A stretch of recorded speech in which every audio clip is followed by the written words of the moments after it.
think part of experiencing a type of trafficking that's not talked about a lot is you feel so alone.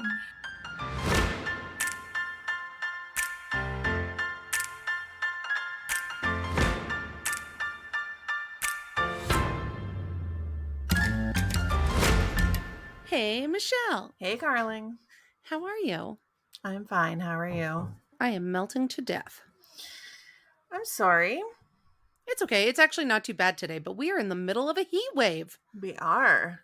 Is it called a heat wave if this is just summer? It's a heat wave to us because it's not typical. Yeah, we have a whole system in place. Our house is like it could be hotter. We're very lucky, but Yeah. we have a whole window blind fan situation depending on the time of the day and where the sun is and trying to get air in here. But like Yeah. last night, we didn't even walk the dogs until 10 p.m. because it was like 30 degrees all day. And then by 10, it was down to 24.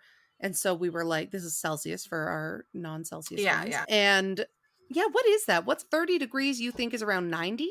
Let me look. Oh, 86. Okay, so it's been 86. That's hot. Yeah, that's hot for us, for sure. Yeah, and I'm just so tired of being sweaty. But then I'm not going to complain because you know what? It was not that long ago that it was like minus 40 and you couldn't go outside because it was so cold. Exactly. And we did have rain for a good, solid week. So, yeah. But what that did is it brought out all the mosquitoes. I know the mosquitoes are so bad right now. What did you, So bad. Was it you that told me that there's 3 times as many mosquitoes? No, it's like some scientist in Alberta or something calculated the amount of mosquitoes we have right now so far this summer, and it's already more than the last 2 summers combined. Yeah, that's too many mosquitoes. That's a lot. They're They just make they're everywhere. Do they like you? You know how some people mosquitoes don't really. I wouldn't say so. When I was pregnant, they liked me a lot. Like I would be covered. Well, I don't want to brag, but they are obsessed with me. I have a mosquito bite on my pinky finger. I have a mosquito bite like everywhere. And they make me crazy. Yeah, mine, even if I do get them, they only itch for a couple seconds and then they go away. So it's not like I get like a big reaction to them. I love that for you. Thanks. That is not my experience. But do you know what happened? We were, so at 10 p.m., we went for a walk with all the dogs. We live really close to a provincial park. And up ahead, we saw a dog off leash. And we're like, what an idiot. You know what I hate? When people think their dogs are so well behaved that they just let them off leash. But we were looking and we couldn't see a person. And we're like, oh, is it a dog that just got out? And then we saw another one. And then as we got closer, it was 2 coyotes. Yeah, right off the pathway. And luckily they were maybe 50 feet in front of us and they ran across the road. I don't know if we scared them or we heard a dog barking. Maybe that scared them, but we pulled in all the dogs to be really close to us. It was really, I was like, holy smokes. That's things scary. that we weren't anticipating. That was crazy. No kidding. Wow. Crazy. What's going on? We saw you yesterday. I'm back from holiday. No. Yeah, you haven't been over in a while. So you guys came over and we had a water balloon fight and the kids played in the pool. Yeah, that was really fun. It was really fun. We have those bunch of balloon things. So it makes like a kajillion balloons at once. And can I tell you what I hate though?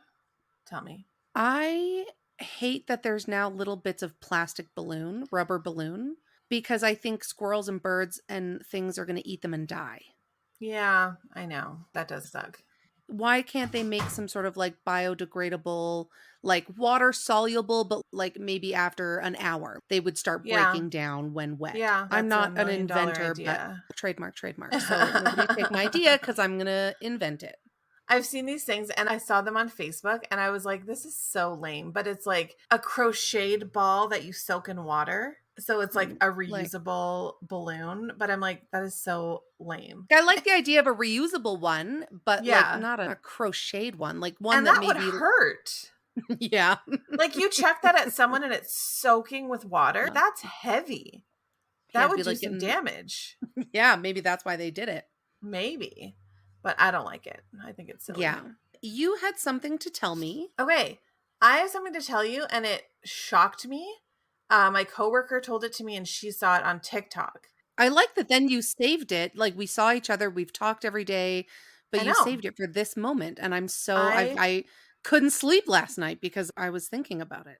I need to know if you knew this. It's about women's sanitary products. So if you're squeamish, it's not gross, but If you're so you squeamish, get out know, of here. Like right? bodies, okay? Yeah. So did you know that the garbage in the stall? So this is somebody on TikTok, and I think he manages buildings, or he works in buildings, or he does something. He said that the little garbage inside the stall, it's not a garbage. You're supposed to take the bag out, put your stuff in it, and then throw it in the garbage. What? And that's why there's so many bags in there, because right? There's so many Like, bags in there because you're supposed to take it out and use it as a little garbage bag and then put it in the actual garbage. okay, but if that's real, if that's true, why is there not a sign, instructions? Why is Yeah. this not common knowledge? I had no idea. But that makes so much sense because that's It like a does. biohazard. Yes. And now I I feel really bad. But we can't mm, have been the only ones that didn't know that. 100% not. Like, who's actually taking those bags out and using them and putting them in the garbage? Let's You remember to put use this it on as a stories on garbage. Tuesday. Yeah. It's just a Yeah. little disposal. It's like a little, Yeah. No, it's not. oh my God. And I was like, oh, there's, when she said that, I was like, oh, maybe there's so many bags just for their benefit. Like that they just, Yeah, I once just the thought bag then is you just, full. as you clean the bathroom, you go and empty Yeah. them. And Yeah. all those No. workers that have had to, Yeah. No, it's not good. I mean, I'm a cup user now. Like I I am use too. a Yeah. menstrual cup, but Yeah. I was a tampon user before that. And Yeah. I oh my know. God, I'm I so know. embarrassed. I am I'm too. ashamed. And what if we do a poll and everybody's like, ladies, this was common Right? knowledge? They're like, oh my God, we totally knew. Like, either like me and the girl I work with and you are the only ones that had no idea. Who steered us wrong? I don't know. Nobody told us. No, I was every never sign that told. I've ever seen is just, it says like, it says, Don't put it in please the dispose, toilet. don't put it in the toilet, use the receptacle provided. It doesn't say take out an individual bag, place the Yeah. product in it, and then take the bag to a garbage. Yeah. That's what you're supposed to do. Shoot. Anyways, I'm glad I saved that for the podcast. Yeah, I'm glad too. Are I you? I don't know. I can't wait to go tell Lindsay. But now Yeah. it's our duty because we have kids with uteruses and We're going to have to I'm teach going to them. I'm going to make sure they know. First I'm Yeah. going to talk to them about cups, but should they choose not to use cups, Yes. then what was I just going to say? I Oh, don't know. racist WestJet. Oh, yeah. I made a TikTok and a reel about it, but I like, who do I email at WestJet? So on our flight back from Ontario last week, we got a Dreamliner, which is so great. It's like a giant airplane with 3 seats on either end and 3 seats in the middle. And that means the Mm-hmm. seats all had the TVs in them, which I Mm-hmm. wish all planes had because I don't want to hold my phone Yes. for 4 hours while I watch the WestJet app. Yeah. But anyway, so Yeah. in this console, they have games, other like it's not just TV and movies. They have Yeah. games, and one of them was like Marvin's Coloring World or something. And you Yeah. could pick a picture and then digitally color it. And I was like, oh, I'm totally into this. So I I'm was like going to say, I'm saying, wondering what made you pick that as a 38-year-old woman. okay, maybe I'm not the target demographic, but then that makes my story even worse because True. so I'm like scrolling through what picture am I going to color? And there's, I don't know, there's like a girl playing a guitar and there's a panda eating some bamboo and Bamboo. whatever. Yeah. Yeah. And then there's like a funny character. And then there is a very problematic picture. And it is a racist depiction of Indigenous people dancing in traditional garb around a fire. But it's, Yeah. I'm trying to like say it without being racist, but it's It's like just very every type, stereotypical. Yeah. Very their much. features that were drawn. Yeah. It was Yes. like I was transported back to 1950. Yeah. Think of the way Indigenous people were represented in media in 1950. It was very like Mm-hmm. caricature. Is that the right word? Yeah. Caricature. Caricature. Yeah. Yeah. But like derogatory. Yeah. I like looked over at Lindsay and got her attention. I was like, what the heck is this? Yeah. Yeah. Anyway, I took a picture of it. I'll post it again on stories, maybe on Tuesday if I remember. But I want to email WestJet and be like, WestJet, do better. No, you need to. This And is you know what? It's something that they're probably not aware of, that it's like a third party yeah, app that they're using. Give them the benefit of the doubt, but right. they need to be aware that this is not okay. Yeah, like how long has this image been on Yes. here? Yes. No, it's totally inappropriate. I had some feelings about it. I'm sorry. It's okay. Thanks though. Should I share my other news? Yeah. I got a new job. Yeah, I know. That's so exciting. I had to do my second interview from the Winnipeg airport on That's our so funny. layover on the way to Ontario. But Yeah. I'm going to be working for the Calgary Zoo. That's so exciting. That is amazing. I love that for you. I think it's a perfect place for you. Yeah, I think so. That's what everybody's saying. Yeah. Anyway, what else happened this past week that was so exciting? Our first Wet Wednesday debuted on our Patreon Yeah. for all of Yeah. our patrons. What the heck's a Patreon? Well, a Patreon is a once a month subscription that you can pay to get all of this amazing content. So we put out 2 episodes a month, and there's a couple different tiers with a couple different options, and we're adding a new tier. Yeah, next August month. 1st. And our $10 tier will get you your 2 bonus episodes plus a Wet Wednesday audio and video. Yeah. I had so much fun doing it, and we got really it was good awesome. feedback so far. Yeah, I know. That's so exciting. I love it. Yeah, I'm really excited. So it's just another bit of content from us. Yeah, I feel like if you love our podcast, if you want more and once a week isn't enough, and these really long intros aren't enough, then you need to join our Patreon, because not only does it support the work that we do, but it is just more. We've got over 60 every week. I forget but we've got over 60 bonus episodes that you get like instant access to. Like you could sign up today and have 60 episodes to catch up on, which is amazing. It's wild. And a lot of them are us chatting, talking about stuff, talking about, our own traumas, our own stuff. And we did a true crime thing, and I'd like to do that again. Yeah. And we are getting set to launch our new merch store. Mm-hmm. Is it too early to say? I don't think so. Get the people excited. I said it. I'll say what I say. All right. You're just all about saying whatever today. Yeah, we're working on new designs, new phrases, new everything. So I'm super excited about it. And we found a merch store that I think is more affordable for the buyer.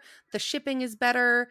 And it's just got, I don't know, I think it's just better. We're excited to make the transition over. We haven't really done a lot with our merch. Like we've sold some, but I think it's been, I don't know. It's been a trial and error process. So finding the right supplier and the right website to go with. I think we found a good one.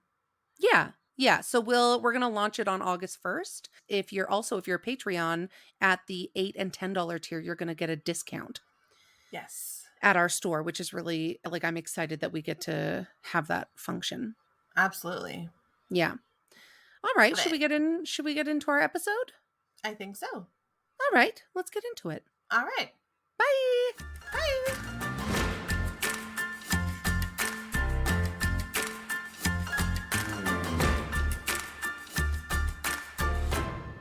Hello, Teresa.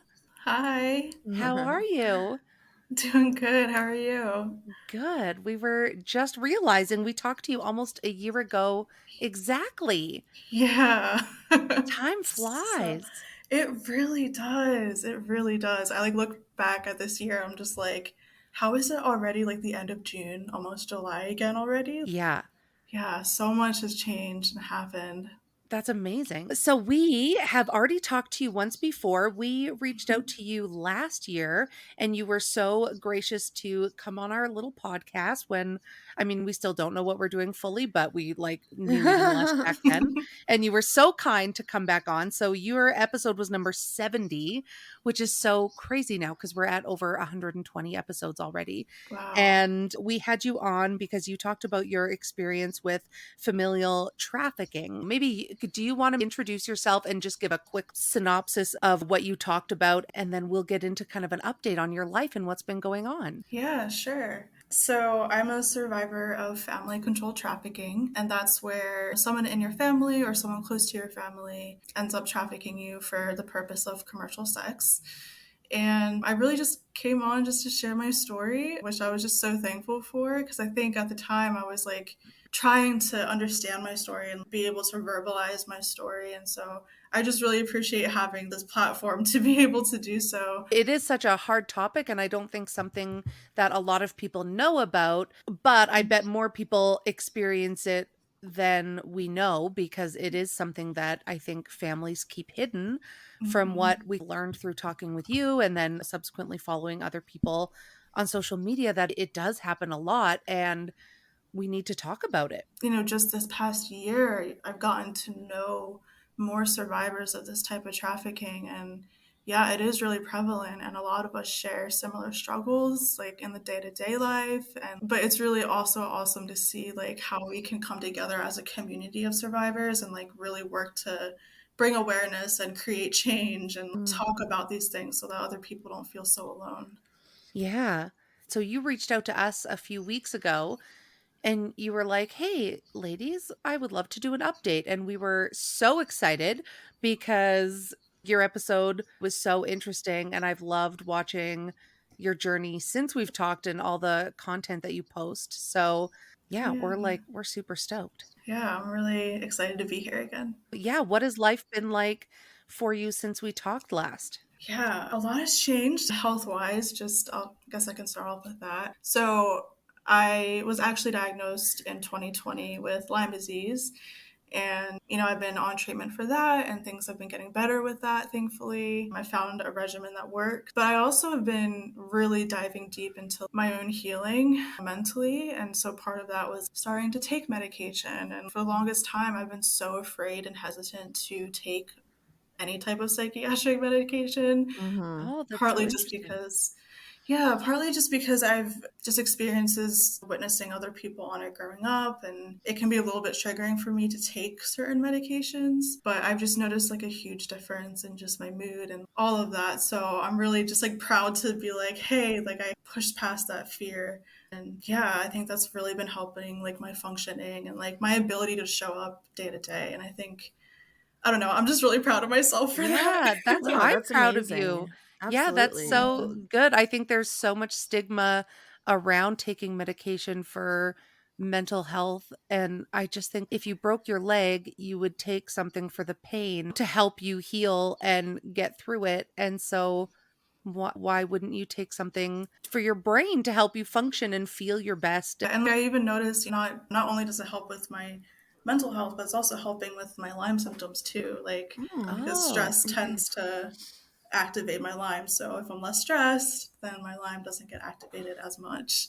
So it's yeah. like a win-win situation. It definitely makes sense, like being hesitant to take something like that because you do hear stories about people taking things and feeling maybe your personality completely changes or it doesn't work. And oh, I need to go back and take something else. And it can be a really long process. Yeah, for sure. I guess like another thing that's happened within this past year is I joined a support group for survivors of family controlled trafficking.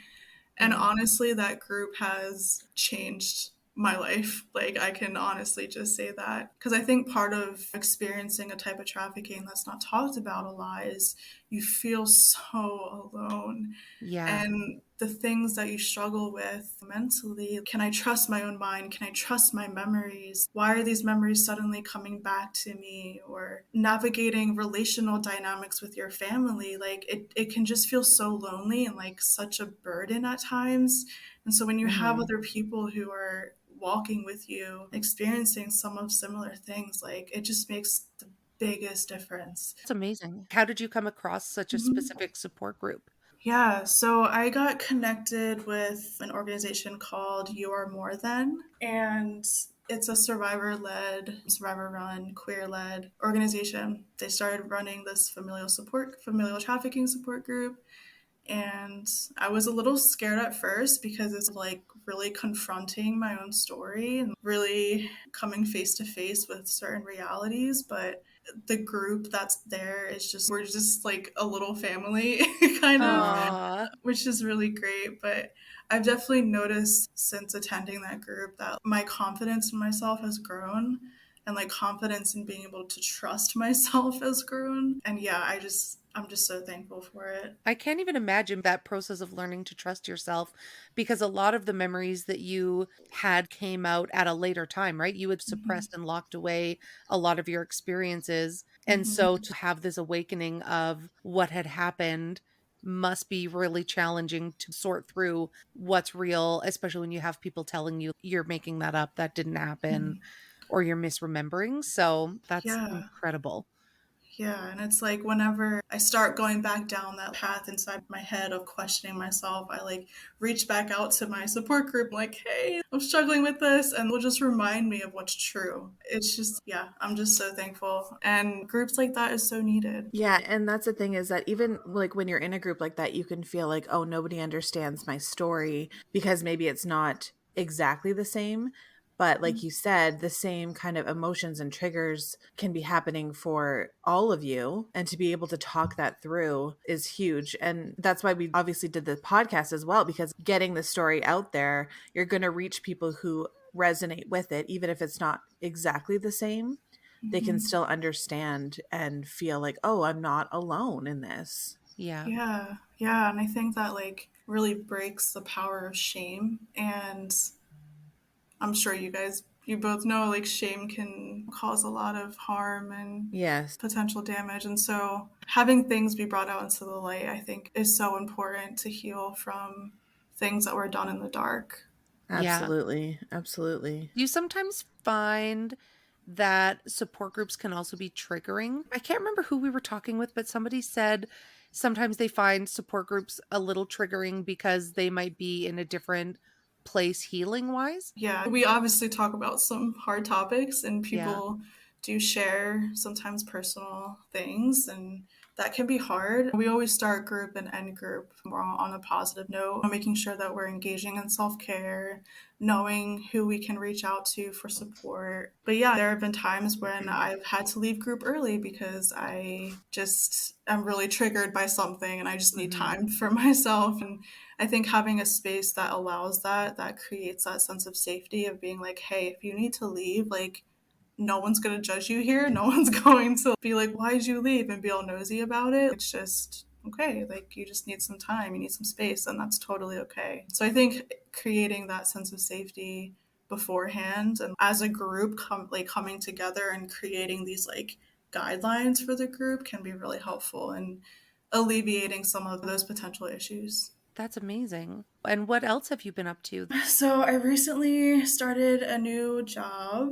It's an executive coordinator position for a nonprofit that's actually based out of Wisconsin. It's a remote position, which is good. I really love being able to do anti-trafficking work and helping a community that's, not necessarily my own community. Yeah. Just because I'm still living in the same area that I grew up in. And so it can just be hard in that aspect. So working at it from like an outside perspective has been a lot easier for me. Is the nonprofit specifically about trafficking? Yeah, so it's called Fight to End Exploitation. And they're just working to really prevent and intervene upon trafficking within mostly their city, but also like their county within Wisconsin. So yeah, I'm That's really thankful incredible. to be working with them.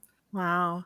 So, by sharing your story, have you gotten a lot of feedback, either negative or positive, about putting it out there, especially because now you're still living in the same town? Have you come across people who are supportive or who are not so supportive? I think with the podcast, it's as it is with family. There are definitely Yeah. some unsupportive people, and that really made me question a lot of times, gosh, should I even be sharing my story? Should I even be doing this? And the doubt creeps in. But then on the other hand, I would get feedback from people being like, wow, thank you for voicing what I was thinking about and just have been so scared to voice, or thank you for talking about this topic that's not talked about enough. And I think that is what helps me to push past all of the negativity that can come up with sharing my story. It is kind of a way to filter out, though, the people who are supportive in your life and who aren't. I'm so surprised.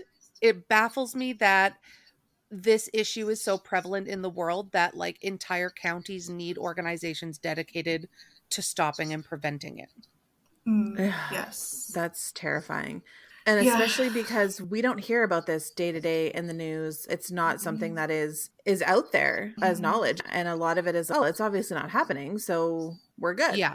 Or Yeah. it happens in places far away. Yeah, and I think it's really hard to come face to face with the reality of human trafficking. And a lot of the trainings that we do here within the county that I live in, we always start to talk about, listen, when you're hearing about human trafficking, it's probably going to cause some type of stress response in your body that's going to make you Oh, maybe not want to listen. That makes right. you maybe not want to engage Right. or want to run away from it or just shut down because you're hearing about something that's violent, something that's Mm-hmm. traumatic. And so we always try to start with, hey, like this might make you uncomfortable. Here are some grounding techniques for you so that you can receive the information that we're giving you. Because That's Yeah. if we really started important. off, yeah, because if we start off by just talking about human trafficking, like people are coming in with so many different stories or their day, like who knows what's happened in their day already, and just trying to provide a space for them to settle down, settle in, and like ground and be able to be in a space to be receptive. Yeah, because it is hard. It's hard to talk about, it's hard to listen to, and I think that's part of the reason why you don't really hear about it as much as I feel like we should. Yeah. Does your organization reach out to specific industries or companies to do the education, or is it companies reaching out to you because they want to learn more? So the one in my county where I live, it's a mix of both. So we'll get requests from like human services. Sometimes we'll get like a request from homeless shelters. Sometimes some like addiction treatment centers. Other times we'll outreach a little bit. We've been trying to do a little bit more with, we're hoping to do more with like law enforcement and more of the education realm. Yeah. Yeah. It's really hard, honestly. And some people are just not interested, some people are not receptive. I feel like that should be like law enforcement and primary care people. It should be one of the first things they learn is how to spot signs of abuse and trafficking. Yeah, unfortunately, it's just really tough to get in. And I think a lot of people's mindsets are like, there's no way that this is happening. There's Yeah. no way that a family would do this to their own child. And so to be in denial about it is a nice, happy place to be, right? Because you don't have to Hmm. think about all the scariness that's happening. And also, I would assume that if you're working in an industry where you should be able to spot these things, you don't want to make assumptions and Hmm. potentially ruin someone's life. It's like it's a fine line. It's like where do we step in and where do we step back? Yeah. Yeah, and I think also too, it's all right if this is happening, like what do we do about it practically? Do we have the resources needed to help victims? Are these things already set up, or do we need to start setting these things up ahead of time before Yeah, we start like really engaging in the work? absolutely. Because it's the likelihood of re-exploitation is typically pretty high in areas where there aren't a lot of adequate resources for survivors. And my county, we are in the process of bridging gaps and really working to just have the resources needed, have people be trained and be ready. But it is a slow process. And I know I get frustrated at it a lot, but at least we're trying. Things are moving. I'm Yeah. just pretty impatient about it, but Yeah. Like, why isn't it better today? yeah. That's amazing. I love that's such important work. I think somebody at my work took a class. I work in recreation and fitness, and her team took a class on identifying signs of abuse and potential trafficking. And I Mm-hmm. think that's so interesting. I wish that I had been able to take that because I think probably every industry like of where Mm-hmm. people work, is something that they could learn from like banks to fitness places and Yeah. obviously Oh, schools absolutely. and things like that. For sure. Yeah. And I think seeing the signs, like, I think that's one part of it. I think the other part is like making sure that we're really entering into a relationship with people, with our youth, with our kids, with the adults, like with everyone, because it's that's how you'll get a better idea of what's going on in their lives. And right, because a lot of Yeah. times, like from the outside, you might not be able to really notice a whole lot. There might be some signs that might be off, right, about a person, but like Yeah. a lot of times you really have to enter into that relationship unless if you see something directly. Yeah. Yeah. um, Have you found it hard to work through your experience with how many people in your life knew what was going on and actively part of it? Like the community that you mhm, had, there were a lot of people in positions of power that were a mhm. part of it.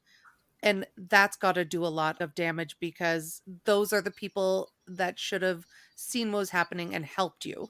Yeah, yeah, that's it has been really hard. I think I try. I guess I'm in my own sense of denial. I try not to think about it too much because Right.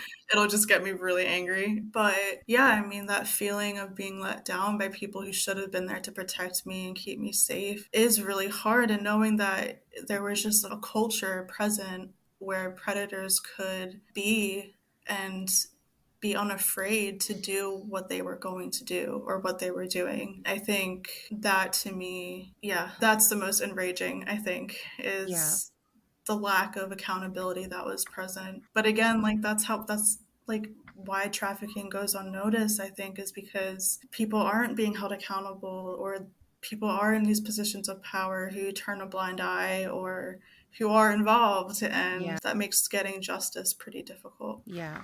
Day to day, what is your life like now that you've been able to join this support group and that you're working with this organization? What does it look like for you, especially with the self-care aspect? What are you doing day to day to make sure that you're taking care of yourself and you're yeah, like healing that past trauma? Yeah, therapy. Yes. I go to therapy like 2 to 3 times a week. Wow. Yeah, it just depends on how I'm Amazing. doing or what comes up. Yeah. So I do that, but I try to just be present, honestly, which can be hard because triggers come out of nowhere sometimes. But I keep like a daily journal. I make sure I'm not isolating. I create my like physical environment to be comforting, so I just have like a ton of plants everywhere. And I also remember that I am still in process of healing, and so Yes. if I need a day where I'm just like, all right, I'm just gonna lay in bed today, Yeah, absolutely. that'll be it. Like, no pressure. But also, too, there are times where I have to push myself to get up and get going and Yeah. take my medicine and all that stuff. So it's just like daily routines, just making sure I am leaning on support because I know sometimes I'm more of like, I'd rather do it myself, but like, Yes. that's not Yeah. always helpful. Do you have people you trust to help you figure out when you should maybe be getting up and working through it and supporting you when you need those days to stay in bed? Yeah, I'm lucky in that my therapist checks in a lot, and so there are times when I'm like, I don't feel like good doing anything. I'm just so sad today, and she's just like, push. I'm just like, Aw. okay. um, so definitely her, but also just like I call her like my spiritual mom. She's always just super encouraging. She knows when I just need a kick in the butt to get going versus like other days where I'm just like, I just can't today. And she'll just be like, all right, that's fine. That's fine. But I think a lot of it's like trusting myself and knowing what I do need and what I don't need. I think I've gotten better at distinguishing between like, all right, Teresa, get up off your butt and let's go to work. Let's do the things versus like, all right, you can chill. Yeah. Yeah. That is such a hard balance to know when you need to take care of yourself. Like when you need to Yeah, push yourself absolutely. and when you need to take care of yourself. Hmm. Yeah. Yeah. I find a lot of it when I tend to push, when I need to push, is like when I'm doubting my own abilities or I feel like I can't do something. Like for my full time job, I have to a lot of times do presentations in front of people, in front of kids. And there are days when I literally just don't have the energy, but I know like as soon as I'm in front of the kids and I'm with the kids, like I'm going to be okay. And Yeah. so identifying those self limiting beliefs and being like, nope, here's the actual truth. You are able to do this. You will get through the day. And like you get to spend time with little buddies who little voices just make you smile anyway. So Aw. yeah. That's awesome. Do you feel like it's hard to trust people that you meet in these support groups or that you meet out in the world? Or do you know, because what are their intentions, or are they here to get something from my trauma, or are they here to actually help me and support me? Yeah, before I started healing, I tended to sometimes trust too easily. And then other Right. times I just wouldn't trust at all. So it's like a back and forth. But now I'm better at listening to my gut. And if I get like a weird vibe, I'll listen to it. But I'll Yes. also check in with other people too, being like, hey, so here's the situation. What do you think? What are your thoughts? And if they align with mine, I'm like, okay, cool. If not, then I wait it out a little bit more. But yeah, there definitely have been situations in the past where I should have listened to my gut about a person. Right. But yeah, I mean, trust is definitely still something that's hard. And I think as you get to know someone and as you interact with somebody, like you learn to see whether or not they're trustworthy. Do they do the things that they say they do? What are their values? How do they treat other people? Do they respect my boundaries? So I have a little checklist that I kind of screen people through. Yeah, Yeah. absolutely. I think that's so smart. And at the same time, it's like remembering, like, I now have autonomy. Like, I now can say what I will tolerate and not tolerate. I'm not a Yeah. scared little girl anymore. Oh my Oh gosh. man. That's amazing. And yeah, I guess what else is going on with you? Do you have anything like exciting coming up or Yeah. So I'm actually starting grad school Oh, Oh, in August for clinical social work. that's So I'm really amazing. wow. excited. Yeah. I miss school, which sounds Oh, nerdy, but so nerdy. I love it. but I really, school was always my safe place in a way, Right. like just learning. So I'm really excited to get back into it and learn more and gain new skills. Yeah, what are you hoping to do with that once you get that degree? So I definitely want to get my licensure. So I would be able to practice as like a counselor, like a therapist. And my dream, full disclosure here, my dream has always been to open up like a wellness center in a way and hold like retreats, just creating a space for people to get away from their everyday lives and be safe and rest and be heard and supported. So I don't know the details of what that's all going to look like, but that's like my dream. I would book a stay right now if I could. Yes. This place is needed. So needed. Absolutely. It's just Yeah. like the mindset in North America, though, is just keep Mhm. going. Oh, you just had a baby? That's fine. Get back to work. And it's like Yeah. a nonstop train, but people are falling off that train like Mhm. all the time. We Yeah. need a break and we need a place to go and think about how much better our work life and our home life would be and how Mhm. productive we could be if we could just take a minute. Yeah. Yeah. I agree. Speaking from someone who needs several minutes. Michelle's like, if anybody's listening, please send me away. Yes. SOS. Yeah.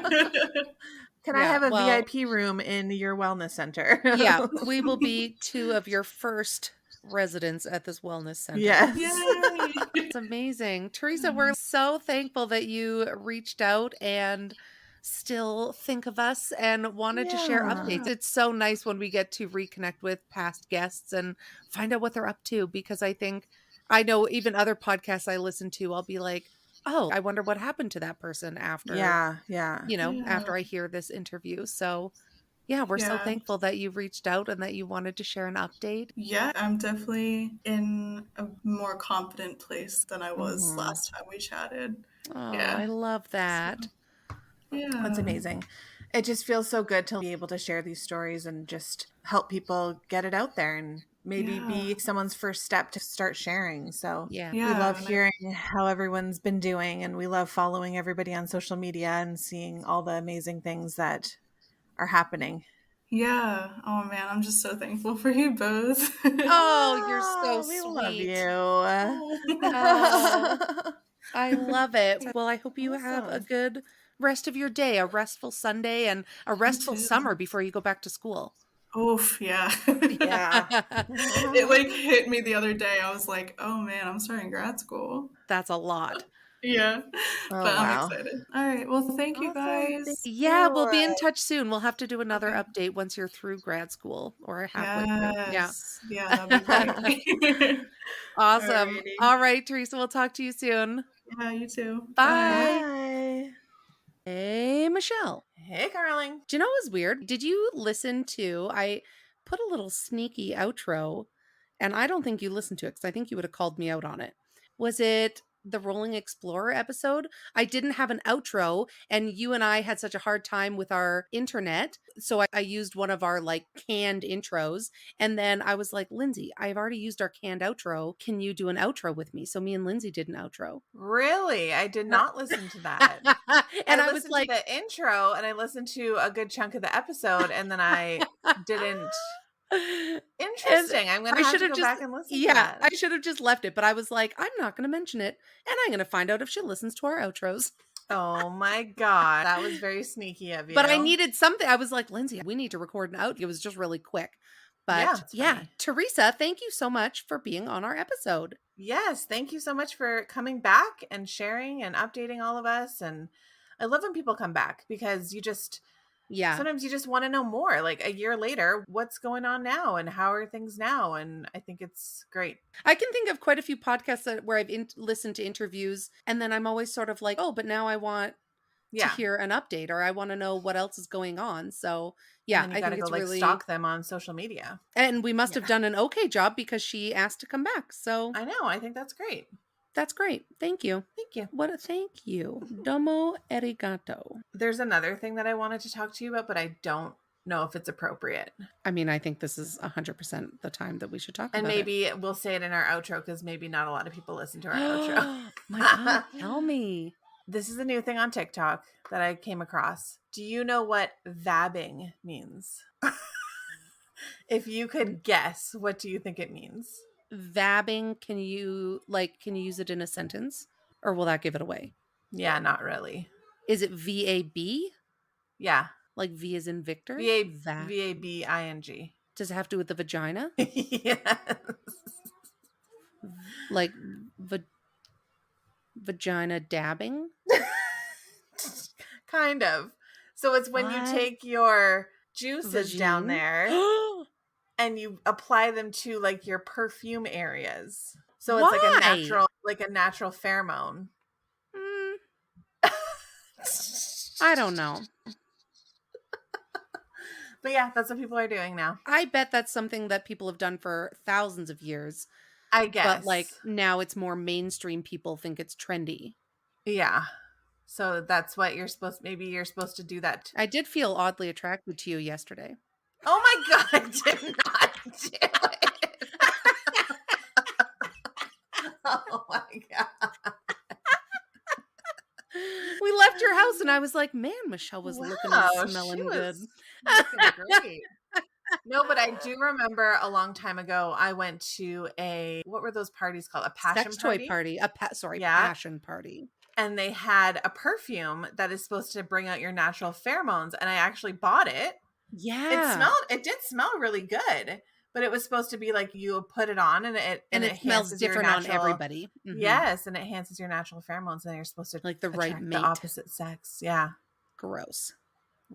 But now you just got to use your natural juices and you're good to we've go. had it on us all along. We didn't know. Could have saved so much money. Oh my God. Now I have to go. Anyways, I'm going to look it up. With you. Yeah, I'm on vabbing TikTok. Yeah, I looked it up and I regretted it. It's exactly what it sounds like. Yeah. Like I knew right away the V was probably for vagine. Yeah. Yeah. Thank you so much. I am here for nothing but education. If I can just teach the people, that's what I'm here for. about Yeah. period products and vabbing. Yeah. That's great. We got a busy day today. We have 2 interviews. We just finished one. Now we're doing our intro outro, and we have Yeah, another one in just a few minutes. I know. Let's do this. So let's say goodbye here because I do have to pee, Okay. and then we'll be back. I hope And everyone has a great week. we want everyone to follow us. Oh yeah, everybody follow us. And if you're still listening and you're just like, I'm still stuck on Wet Wednesdays, what is it? Join us on the Patreon because I did post like there's one episode of Wet Wednesday for all Patreon levels. Right. And so if you want to see it, sign up Yeah, and and see it. it's just kind of Decide if it's for you. yeah, it's fun. It's fun. Yeah, It's a good time.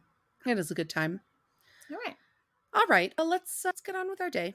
Okay. Okay, bye. Bye.